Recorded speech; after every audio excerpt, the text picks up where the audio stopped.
Welcome to Spiritually Imperfect, the show where the metaphysical meets the practical. This is your space to explore the mysteries of the universe, embrace spiritual growth, and connect with the energies all around us. No one spiritual journey is perfect, but that's the beauty of it. Hosts Mike and Jen bring their unique blend of perspective, humor, and heartfelt nature to every episode. Whether encouraging, facilitating readings, or diving into exploring mediumship, energy healing, or searching for clarity, Spiritually Imperfect is a place to where discussions of the collective experiences that we all share comes to the surface. Now, here are your hosts of Spiritually Imperfect, Michael Christopher and Jennifer Lee.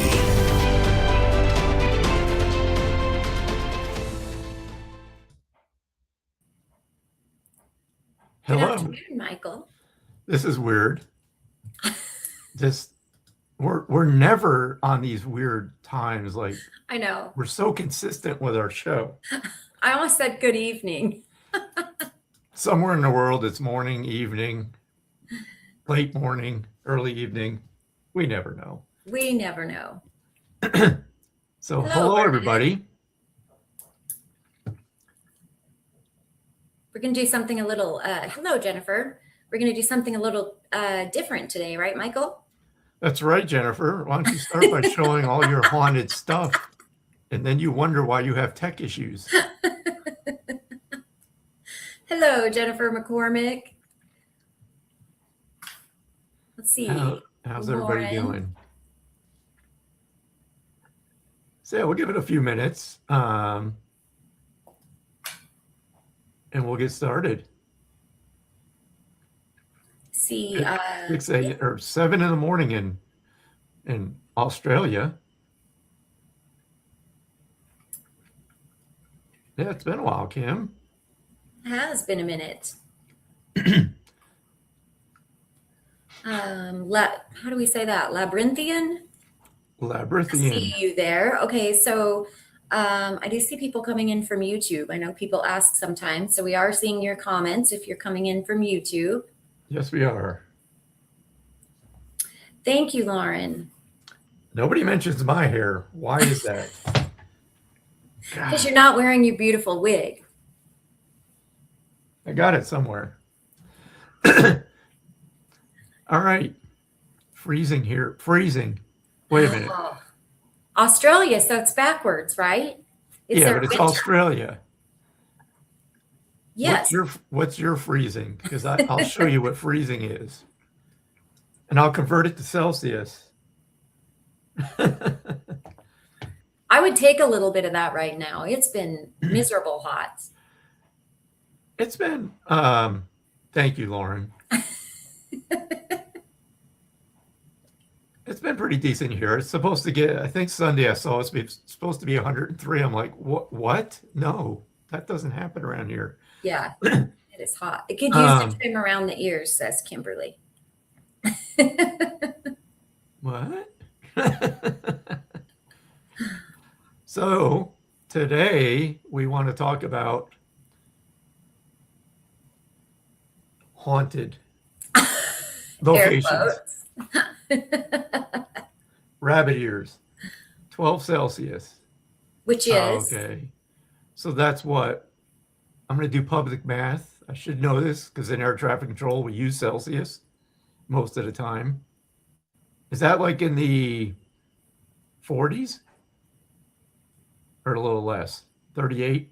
I don't know, something around there. Maybe I'm probably way off. hello, Lynn. Hey, Lan. So yeah, haunted locations. I always put that in air quotes because I am a true skeptic of all things haunted. For me, it's literally you got to prove it beyond a reasonable doubt that a place is actually haunted. Now, I am no expert. I've only been on a 53 degrees. Okay, that's pretty chilly. For what you're used to. So I have joined a team a couple times to go on these I'm going to lose my voice. I know what I am. to go on these investigations.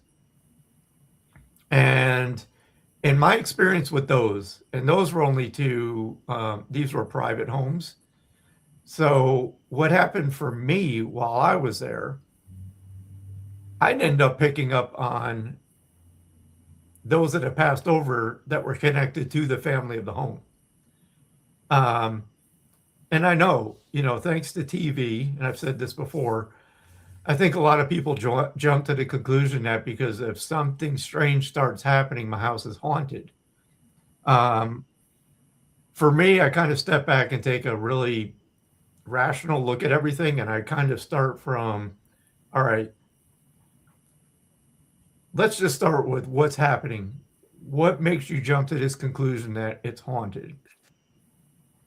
Most of the time, if something's moving, they're hearing things in the home, just strange things they can't understand, they can't explain.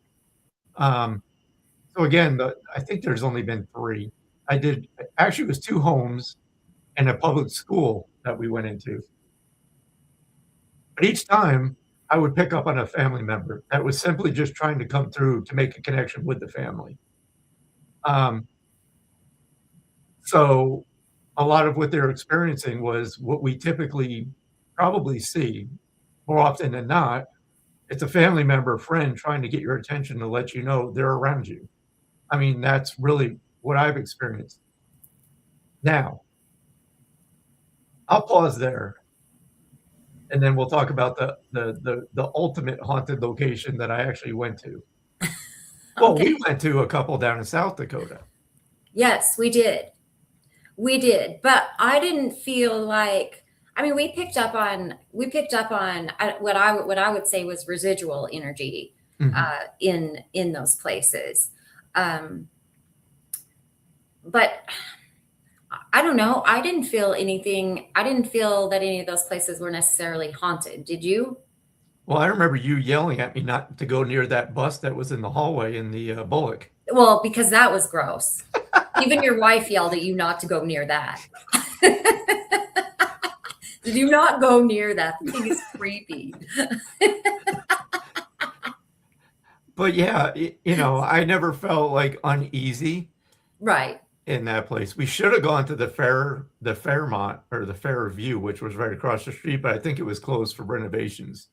Now that is, I think, I can't remember what place it was, but you had gone to bed, remember? And I stayed up and I was talking to the bartender, and I did pick up some stuff because as I was talking to him, I could feel dishes being thrown. And that feels, I mean, that just kind of felt like residual. And I asked him about dishes just sliding off of the racks where they kept them or being thrown. And his eyes got about this big around, and he said, "Oh yeah, that has happened. That has happened before." But that activity, I mean, it wasn't actively happening then. Right. And I didn't sense spirit around. I just picked up the fact that had definitely happened there, that somebody had experienced that there. And I just remembered that the very first time that Sheila and I went there, I don't remember how long ago it was, I met my friend Kim, who actually does ghost tours in Deadwood. That's where I first came to know Kim. And she was doing a tour in that hotel that night. She used to do the tours through the building and tell us the history of it and all that. And I remember that we were on, I think it was the 2nd or 3rd floor. And she was wearing one of those portable, speakers with a microphone that she could talk through. And while she's giving the tour, we were standing next to one of the handrails or the banisters to get downstairs. In my mind, I saw this little girl. She was probably 5 years old, blonde hair. And I don't normally see anything. And this still wasn't external. It was in my mind. And I'm seeing this little... Michael. What? I'm sorry. Cassandra's comments just throwing me off for a minute. I am trying to pay attention, but...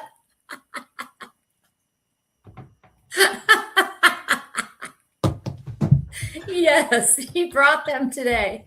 How did I know that I was supposed to grab these today? That's what was making me giggle. I was like, he was just messing with him before we got on. Okay, I'm sorry. Oh, it's okay. So, all right, ADD moment. All right, back to the story.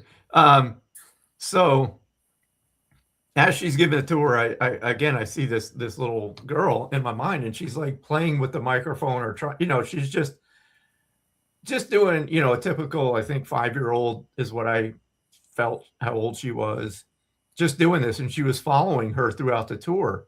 And at first I'm like, what the, okay, this happened.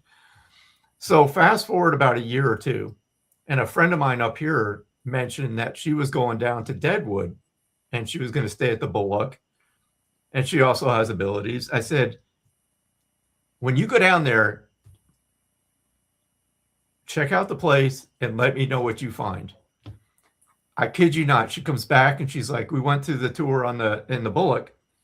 And she goes, strangest thing, I saw this little girl with blonde hair. She was probably about 5 years old. I was like, son of a bee. That's the same girl that I saw when we were down there. So it was like, it was nice to have validation that I wasn't, loopy. In the dining room, I believe it was, is where you first noticed her. Because I remember we were talking and then you said, do you feel that little girl? Yeah, because that I had remembered that she was there, and from the last time we were there. So it was just, that's an interesting place. I mean, all those buildings in Deadwood are interesting just because of their history. But then there's the Stanley Hotel. That was interesting. Yeah, And I hear about that. And then I'll stop talking. But this is probably around 2016, 17, somewhere in there. This was super interesting because there was about 8 mediums. It's like me and Sheila went out to Colorado to meet up with a friend of ours. And it ended up that she had put together this little meeting place, kind of like, a place for people that want to talk spiritual stuff would go to. So I ended up meeting, literally 6 or 7 other mediums, and we all ended up going to the Stanley. I don't know if it was just the energy of the spirits, whoever, whatever, that we brought with us, because if you get 8 mediums in a room, I'm thinking that's got to do something with the energy. So I remember we had gotten there first before anybody else, and we were in the dining room. And as we were eating, I recall seeing stuff out of the corner of my eye. And I'm thinking, do I have eye floaters? I was like, what the hell? But I kept seeing this. And one time I actually saw, it was an orb that I actually saw with my eye. It wasn't on camera. I was like, what the hell? And I was like, okay, whatever. We left the dining room and we were walking down one of the corridors, and I saw it again. And I'm like, what the heck is going on? And then as our friends started showing up, they came in our room and they're like, there's an orb sitting up above the curtain rod. Do you see it? And I'm like, no, but the damn thing's been following me around all day. So it was just weird. But then we went on the tour, and I don't know what they do. I'm sure they still do it. But at a certain time of night, they bring you down into the basement and you go on a tour through there. Today I was thinking of our friend that was there, and we haven't talked in a while. Today all day on my mind, she was on my mind. I just messaged her a while ago. I was like, hey, whatever. I'm going to ask her if she has any of the footage, because we all took, video with our phone. It was some wild, wild stuff. I mean, there was orbs galore. There was just weird shit happening all throughout the tour. Even the tour guide was like, I don't know what's going on tonight. This is like hyperactive tonight. We don't know why. Not one of us told anybody that we were mediums. So we're all like, I wonder if it has to do with us. I wonder why. So it was crazy.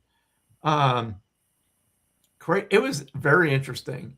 Very good time. But again, at no time did I feel anything was like malevolent or any of that. It was just, I don't know, it was just a really fun atmosphere. That's how it was for me. So what about you? I know you go like haunted places all the time. I do like to check out the energy in places. I really do.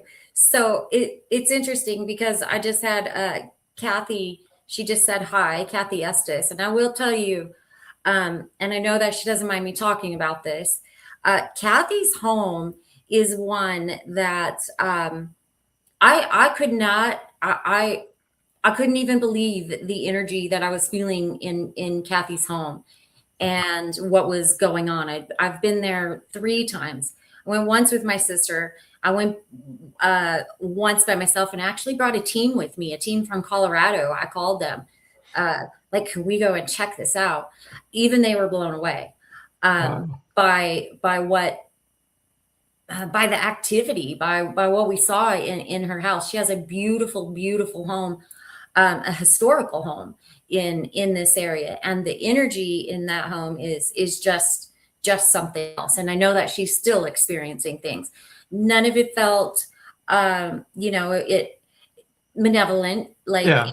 but boy, the energy was just. She has objects that carry a lot of energy as well as the home and as well as the property. So that is one home that I will never ever forget. And Kathy, I would love to come back at some point. I don't know. And Maybe you think Kathy'd be open to us doing like a remote I don't know. investigation, Kathy? We've done it before. Jen and Oh I my have. goodness. But her home is absolutely beautiful and absolutely amazingly full of energy. She says her dad was just here. So her dad, like you said, a lot of times we feel the energy of the loved ones. Her father was very, very present.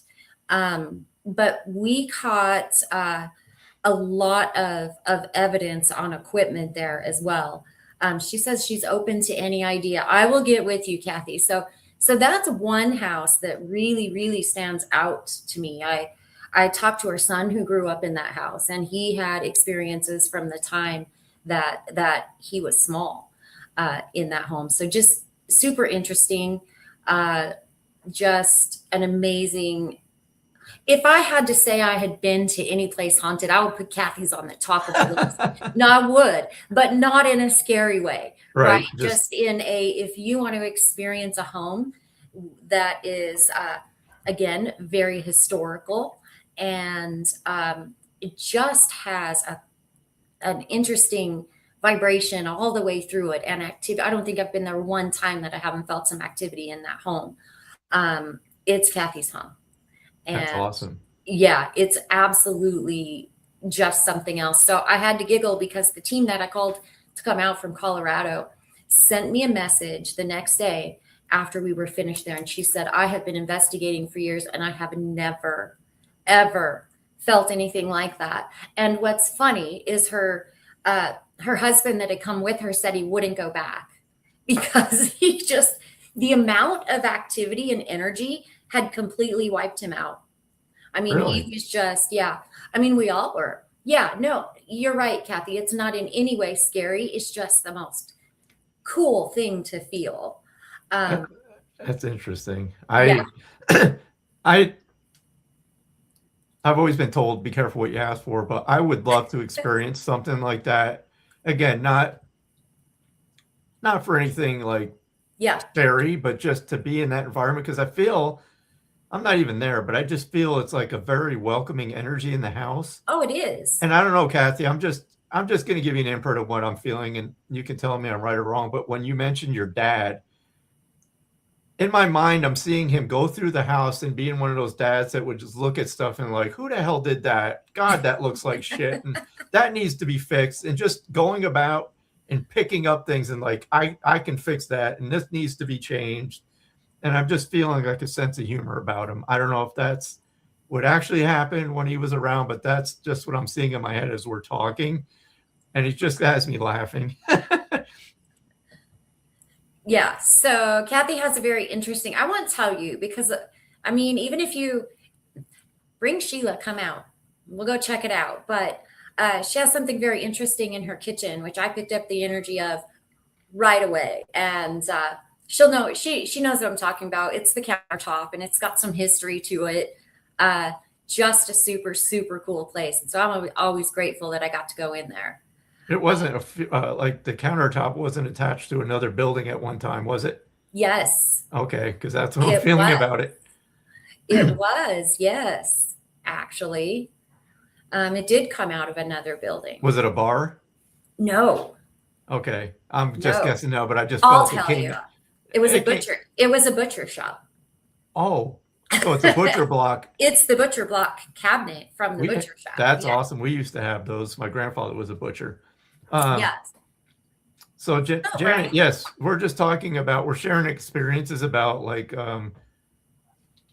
haunted locations that we've been on, and we're just talking about that. And now we're going to turn over to you all. And Janet says her house was very yucky when she moved in. What were you experiencing in there, Janet? And I'll tell you the other place that I was in that I would consider haunted. And I wish that, I mean, it was 20 years ago. I didn't have the knowledge that I have now. And it was actually a home that I lived in. And I'll tell you what, I left in the middle of the night with my children and never went back. It was that full of activity. And I still drive by that home. And I think, man, one day I would just like to knock on the door. What are you doing with those big feet? that is interesting. I would like to knock on the door and go back through because I know the people that moved in right after I moved out, they were only there 3 or 4 months as well. Wow. And my first clue should have been when I was approached about renting it, and the price was like, it was nothing. And the house was beautiful. It had an in-ground pool. It had, it was just absolutely beautiful. And it didn't take me very long to figure out that it also had a bunch of unexplained phenomena going on. And like I said, I didn't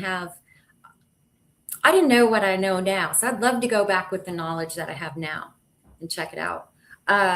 Whispers, shadow people. Yep. All that's very common. It is. And it usually ends up being somebody you're connected with. Because I got to say, this is just something that popped into my mind, that people think that when they move into an area or a home or building, whatever, and they start renovating, that the spirits become restless. Based on just experience listening to people that have NDEs and messages that come through from people that have crossed over, they don't care what happens to their body. They don't care what happens to their possessions. They don't care. And again, I don't know everything. I'm a skeptic through and through, but that kind of makes sense. If they don't care about what happens to their bodies after they pass, I'm pretty sure they don't care what you do to their home. So on an energetic level, though, I have to kind of disagree with that. It's not that they care what's happening, but when we speak about energy, anytime we are disturbing the energy in any way, shape, or form, we're doing just that. We're disturbing the energy. So it may not necessarily be that spirits are angry, that we're doing this or we're doing that, but we are disturbing the overall energy of the home, which can in turn create changes in the environment. It can, it's like, I look at it as like a dust ball. If we are stirring it up, right, then we have all of this energy that's now, for lack of a better term, it's falling in a different way. Right. It's the same reason that we move things around in our home, because we're trying to create a new energy. So if we go in destroying a home, knocking out a wall, surely we are definitely interfering with the energy there. Not that spirit's mad because we're doing that. We're definitely stirring up the energy. So I do think that construction and remodels and things like that can change the energy in a home, and that's something I do look for if I'm called to somebody's home. Right? It's not malevolent, but it's not malevolent. No, no, not at all. And that's It's just you've changed the energy, so it feels different now. right. And that's kind of what I want to talk about, because people have, again, assumed right from that they're angry and they're whatever. And I'm like, you don't have to be afraid. I think that's the biggest thing, is like, you don't have to have fear. Now, we can talk about that picture that's right there on your nightstand. My nightstand. Is Billy? that haunted? You know, I like to say that it's haunted, but no, it's just super cool. I do like to call it haunted, but I will tell you what, it does have a weird energy. I don't leave it out. I pack him up, and there's a reason why. This is Billy, and if you've been in my my group long enough, you've seen me post him, because I usually only bring him out on Halloween. So there's something really interesting about this picture, other than it's just kind of gives a creepy vibe just because of the photo. Jenny wants to know if there's a foot. When I took this picture out to clean the frame, because it did come from a secondhand store, there is a perfect imprint of Billy's face on the glass. Now, that can be caused by a couple of things, right? There can be like paint transfer. If it's been in there long enough, it can actually etch the glass. But it's not either of those things. It's really strange. It's like I'm going to show you on my phone, if you guys can see the picture, because it's kind of got well, not kind of, it has a substance to it, and it's a perfect outline of his face. And so it is really super creepy. Can you see that? So that's what is underneath the frame. Like, you can see teeth, eyes, you can see a lot of detail.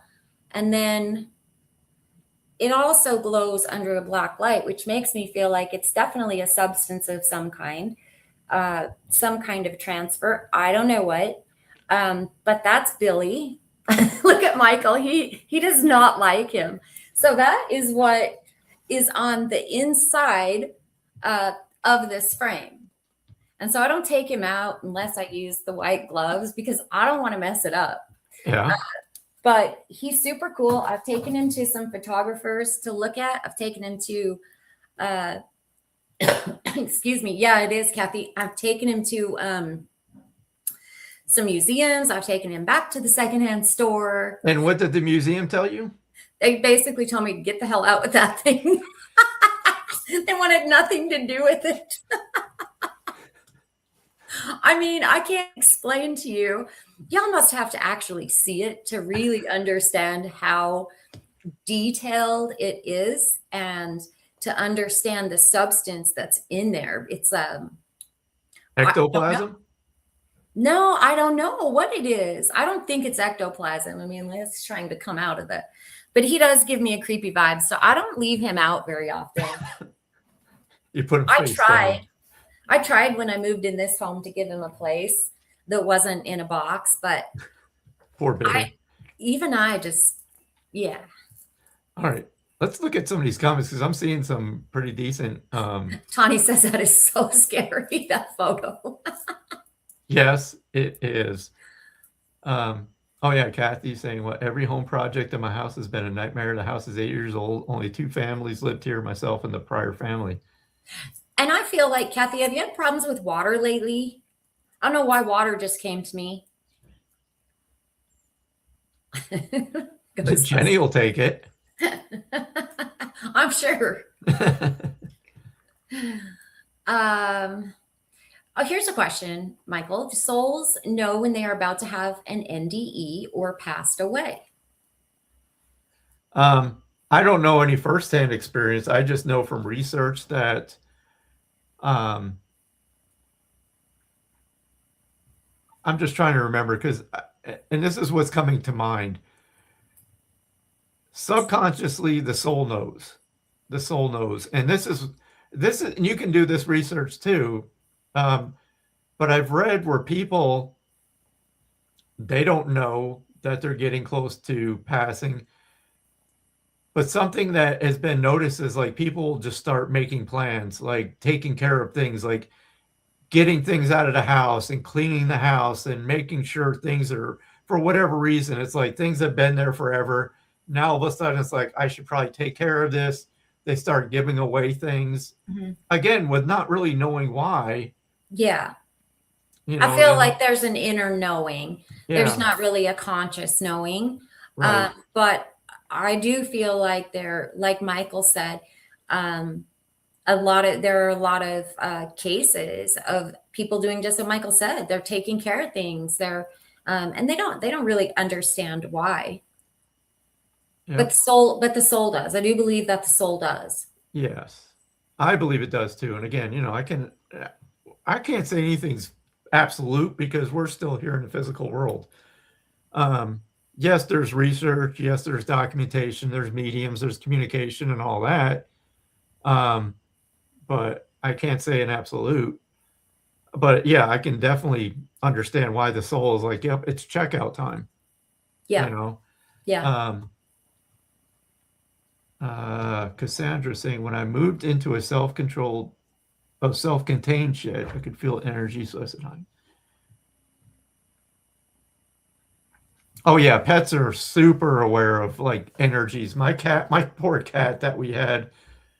Oh my God. I remember I was back here in this office one day and the cat was walking down the hallway towards my office. He got about halfway. His eyes went like this and he freaking turned around and tried. He was like sliding on the floor trying to get back the other direction. And I was getting ready to do a session. So I was like, I wonder what the hell he saw. Yeah, animals are super sensitive to that energy. So Jennifer says on a higher level they know, but while experiencing an NDE, many accounts I've listened to, they didn't know what they were experiencing at the time.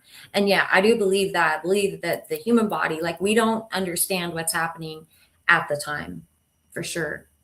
I just listened to a really interesting NDE story on.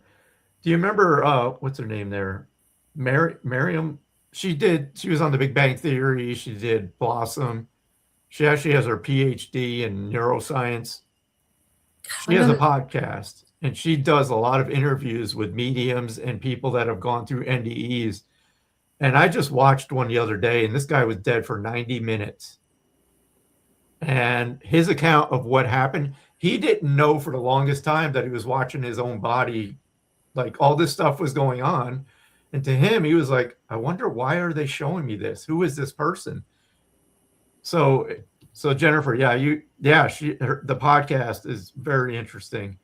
So yeah. Hello, Sylvester. How are you today? Amy Fowler. Yeah, Farrah Fowler.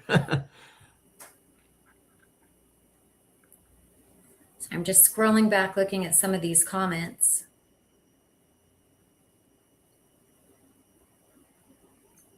So yeah, if you're just joining in and just tuning in and wondering what's going on today, we just decided we wanted to talk about haunted locations, what our thoughts are on it, and sharing just some experience we've had. But you know, we want you to share your experiences too, because it's always I always like to hear what people experience on their own.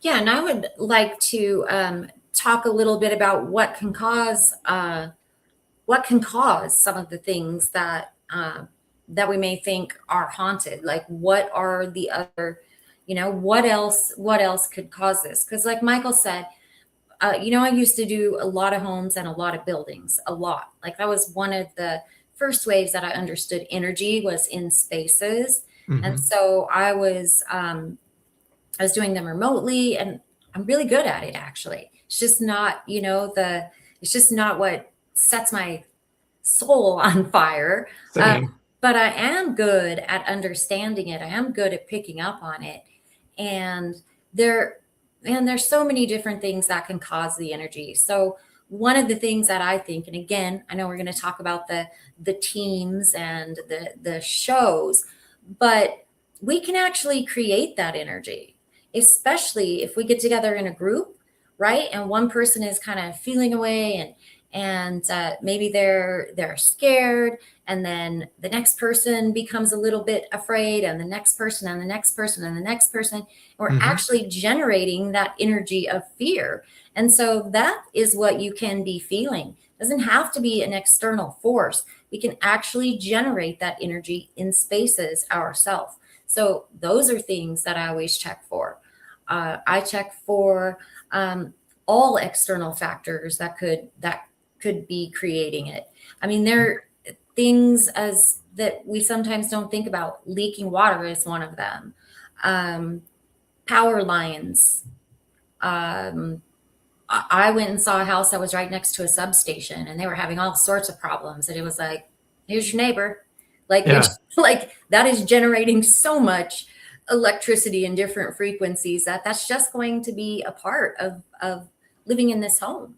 Yeah, and that's proven. That's actually proven. Yeah. When people think their house is haunted and they're having all these weird physical experiences, it ends up being high EMF from electric. You know, the electric going through their home, and something's not insulated or grounded.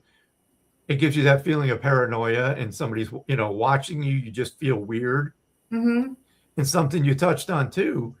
It's just like, you know, if you go to a location not knowing anything about it, you'd probably just go and go, cool, old building. But then same old building, now everybody starts talking about over the decades how haunted it is and blah, blah, blah, blah, blah. So you already have this image and thought in your mind. You go there, you already have this preconceived notion that this place is scary, haunted. Like you said, your mind's going to create that narrative in your mind. So now you go into the place and you're already on edge. Right. So everything's going to feel like, oh my God, it must be a ghost. You know, so there's that aspect as well. Yeah, we could definitely create that energy. Well, it's just like this, Halloween. You know, every year you hear the veil is thinning. No, the veil's not thinning. The veil's not any different than it is any other day, my personal opinion. But everybody says, oh, you're closer, you can communicate with spirit easier on that day. The reason you can is because you've opened your mind and your awareness to that, because it's the cool thing to do around Halloween. So you're just more open during that day than you are probably any other day. That's why you have these experiences, in my opinion. But if you had those same thoughts, you'd be able to connect just like you do on Halloween. Excuse me. So Cassandra says she lives on a farm, so critters can be the cause of a lot of the noises, especially at night. Yeah, absolutely. So I also just want to say that I'm not discounting anybody's experiences at all, because I've had experiences that I know I probably sound like a crazy woman speaking them. I know I do, right? And I know that they happen. So I don't discount anybody's experiences, but I also encourage that, especially if you have somebody come and look, you know, come and feel the energy of your house, that they are looking for actual external factors, and that they are ruling that out, because I think that it can be actually harmful and dangerous if they are not debunking and looking for all of that, because 99% of the time, I would say that it could be explained by external factors. It can also be explained by what's going on emotionally with us. And or it can simply be loved ones, right? So I really just always say, if you're going to have somebody come into your home, use caution and use discernment with what they may be telling you, because I've done a lot of, I don't know what the word is, but I just lost my words, Michael. It could be our age. It could be my age. Yes, it could. Or it could be Billy back here. I don't know what's happening here. Damage control. That's the word I'm looking for. There you go. I have done a lot of damage control of people that are terrified. Oh, yeah. Because they've had the wrong person come into their home and tell them something that has made their situation worse, because now their mind, right, like Michael was talking about earlier, is all over the place, and then is creating more of that energy. Yeah, and shoot, now it just happened to me. Damn it! Billy. Right in mid-sentence, I was like, What were you saying, Michael? What were you saying? Back, Billy, back.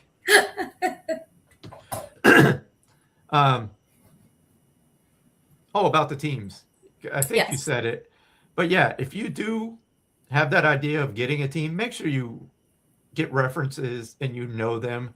Don't just invite any team into your home because, I mean, I don't have to say anymore that you never Right. know what you're going to get. So make sure it's somebody reputable. Again, and I meant to say that at the beginning, this isn't about diminishing anybody's experiences. That's not what this is about. No. I'm just sharing my thoughts on it because, again, I am a skeptic through and through. And it's like, it's almost to the point you have to put it in front of me and I have to see it, feel it, hear it, touch it, which makes it weird that I do mediumship because you have to put all that stuff aside to do mediumship. But anyway, that's where I sit. Yeah.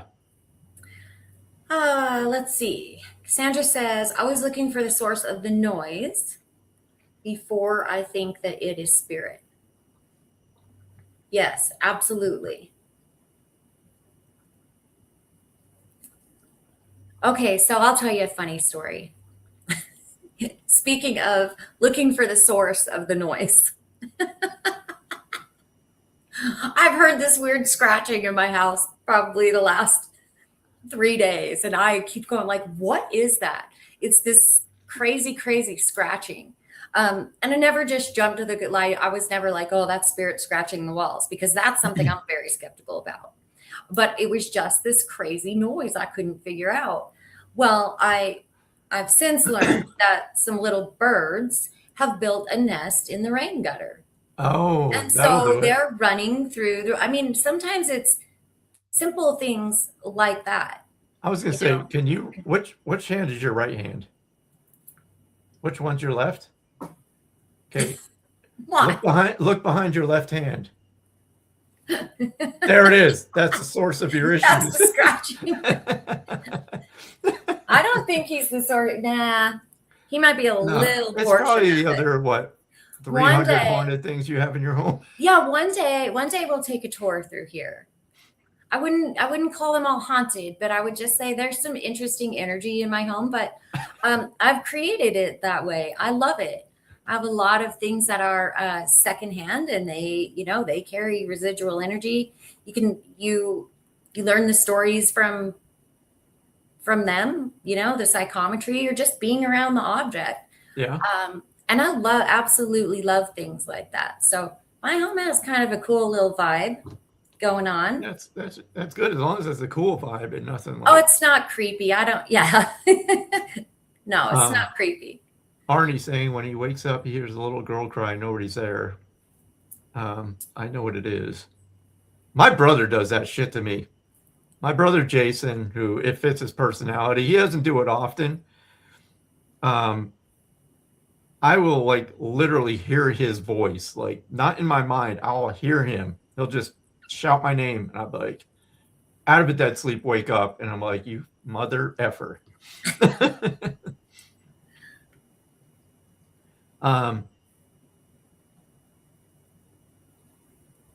What was I going to say? Do you live next to a cemetery? Live next to a cemetery? Cemeteries are so peaceful. I like hanging out in cemeteries. Yeah, I love cemeteries. My uncle was in the Marine Corps back in the Vietnam days, and he said when he came home on leave, my grandparents were not easy to get along with, or my grandmother wasn't.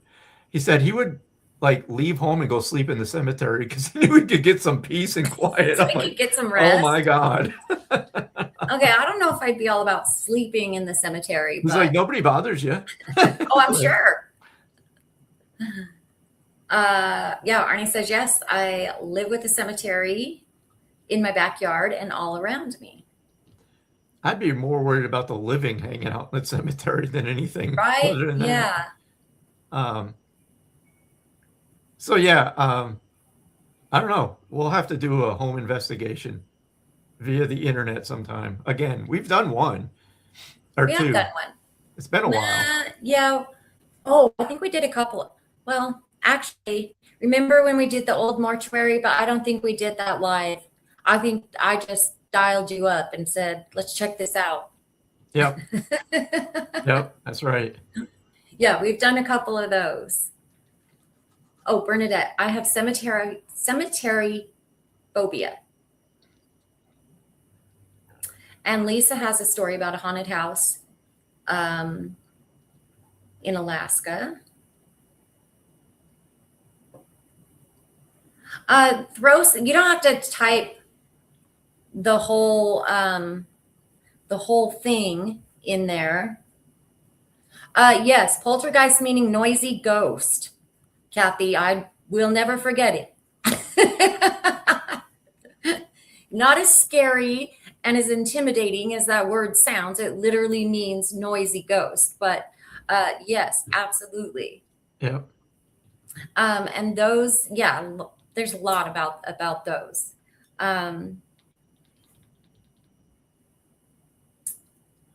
It's interesting when I go home to New York, and I haven't been back in a long time, but the cemetery where my brothers are buried, it's a huge cemetery. And I remember I went there and I had no idea where they were buried. And I was just like, hey, Jason, Danny, where the hell are you two?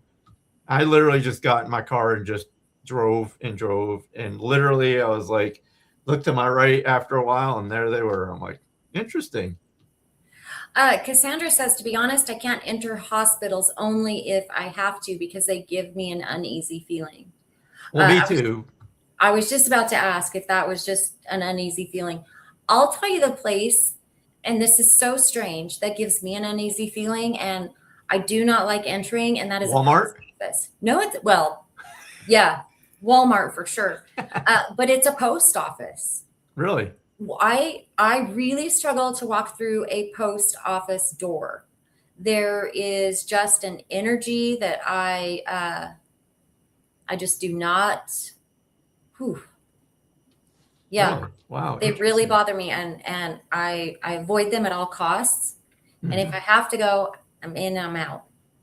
And I always get the creepy feelings. I don't know.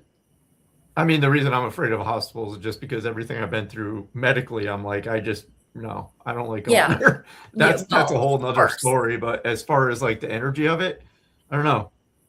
I haven't really been, I need to get out more. I need to do some more stuff. Jennifer, it doesn't matter which post office it is. I just I don't like them.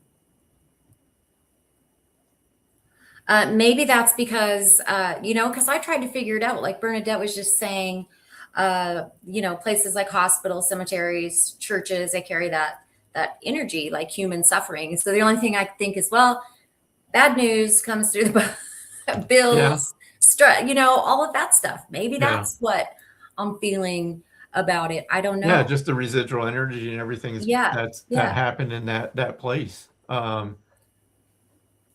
Yeah, I don't know what it is about them. But maybe we'll do a live together and we'll do an investigation sometime. Yeah, we should. I don't know. We'll have to get a tech expert to work that out for us. Yes, we will. Place to own. Yeah, I could feel that, Kimberly. I think that would just, again, we know it's a mortuary, right? We know the house is attached to it, so we already have that kind of little thought going on in our head and that kind of creepy vibe. So when we go visit them, yeah, especially if you went as a kid. Don't go in as like an older, younger adult because, oh my God. Oh, there's a story here. There is. We went to my grandfather, one of my grandfather's funerals. Oh my God. You snuck somewhere, didn't you? Oh my God, this was ridiculous. So we go in there. My grandmother's off to my right. So it's me. I'm the oldest grandchild. Then my brother. Then my cousin Ryan, my cousin Renee. So we're all front row.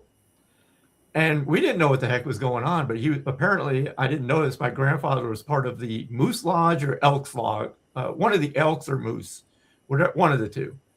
Well, apparently they have this ritual where they come into these funerals for people that have been in the club, and they have on their bling.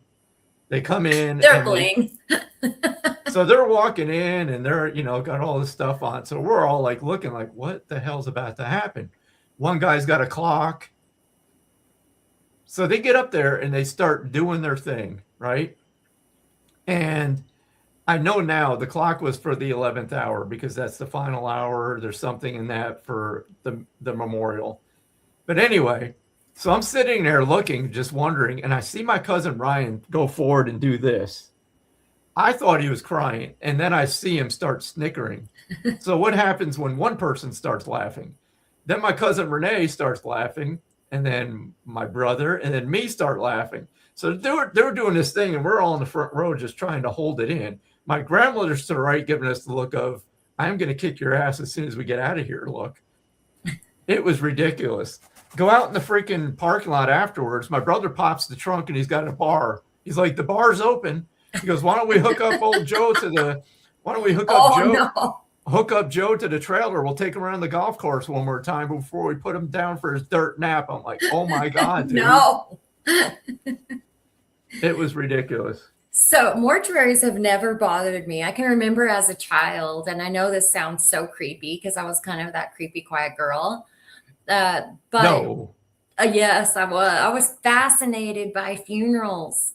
I wanted to go because I felt very different. I would look, I would look at the people, and I couldn't wrap my brain around them actually being dead. Yeah. Because they never really felt that way, right? And right. So, yeah, I would look at the newspaper back in the day when the newspapers came out and there were obituaries. I remember them coming to my parents' house, and I would look at them wondering if we were going to go to anyone's funeral. Like, ooh, is there anybody we know in here? Because I was fascinated by it. I was fascinated by the concept of death because it didn't feel like death to me. And I remember after my grandfather I was just talking about, I would have visits from him. This is way before all this woo-woo stuff started happening to me. I remember vividly, I'd be at we're at the funeral, and he's standing there. I'm like, you're not supposed to be here. He's like, I'm not dead. And he would say it over and over. He's like, I'm not dead. I'm not dead. I'm like, okay. So it's just, it is strange. Yeah. But yeah, I don't know. I mean, especially now. I mean, now it's like I feel weird going to funerals because I don't feel sad. Mm-hmm. I don't feel sad for the person. I feel sad for the people that are left behind having to live without that person being there, obviously. But as far as the person is concerned, it's like they're a hell of a lot better off than we are right now. Right. Hello, Colin. How are you? But yeah, I don't know. This has been an interesting topic. Yeah. I mean, hopefully everybody out there enjoyed listening and participating. And when we had thought about something to talk about, because we never planned, it's like usually 5 minutes before, hey, you want to talk about this? Sure. Okay. It was just like, why don't we just talk about something that's semi-popular and just kind of give our spin on it again. Let's just have a chat. Let's just have a chat about it. But I mean, I appreciate everybody who's contributed and shared your stories. They had a paint night in a funeral home in my town. Some people said cool, others no way. I would have been there. I'd have been there too. It's weird now. I go in there and people are like, what are you picking up? I'm like, nothing. I know. I'm not paying attention. No, just hanging out. Did you bring any cards, Michael? I have like 20 decks sitting right there. I was just thinking we have 2 minutes if we wanted to do just like one collective message. Oh yeah, that. Speaking of, that's the deck we need. The Dead Inside. A Dead Inside deck. Why don't we see? All right, here's the deal. I'm going to pull a card, but you're going to interpret the card. Oh, great. Great. You said I could be in charge today. Yes, I did. That was my first mistake. All right, so we're going to pull a card for everybody as a collective. Oh, I got more than that, Colin. It's ridiculous. I just gave away. Oh, and he has so many. I did.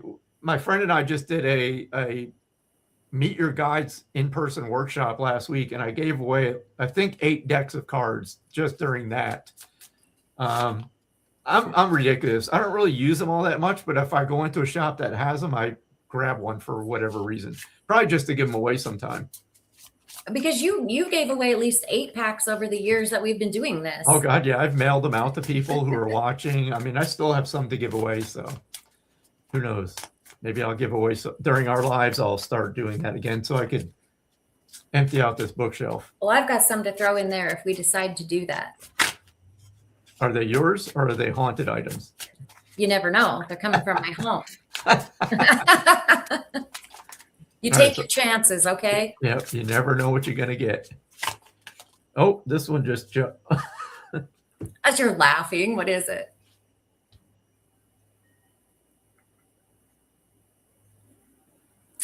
Made the list, ignored the list. So what are you picking up?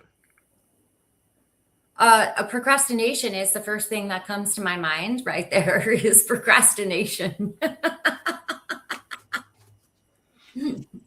Oh, it just seems like it's just a reminder, like to get stuff done, right? One foot in front of the other. And sometimes I feel like we procrastinate for all sorts of different reasons, right? We're just not, but we know it needs, are they from the post office, Jennifer? Colin says. That's the problem. I have to go to the post office to get them sent. Speaking of procrastination. Just don't wear the chicken feet. Right. But the one,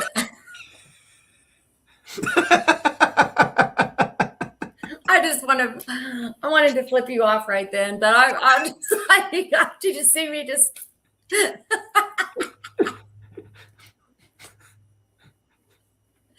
Oh my gosh. Really the biggest thing. Okay. I'm going to go back to the card. Okay. Really the biggest thing that I get from that, you know what? I think we procrastinate sometimes because we just, I don't know, there are so many different reasons, but one way to get energy moving around us when we feel stagnant is just to take one step forward. And sometimes we don't even know what direction it's going to take us. We don't need to know the direction. We need to take one step that starts the energy moving. And then in our chicken socks on our big feet, I know where Michael's going right now. He's throwing me off, you all. He's throwing me off. I'm sorry. No procrastinating.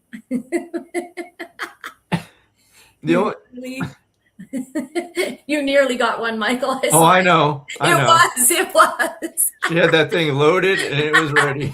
Locked and loaded. All right. But this is fun.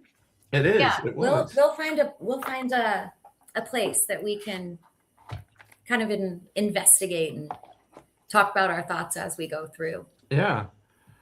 Hey, and if it becomes a thing, maybe we can do more. You know, we were open to that idea in the past. So, I mean, who knows? And then when are we going to be back, Michael? Week after next?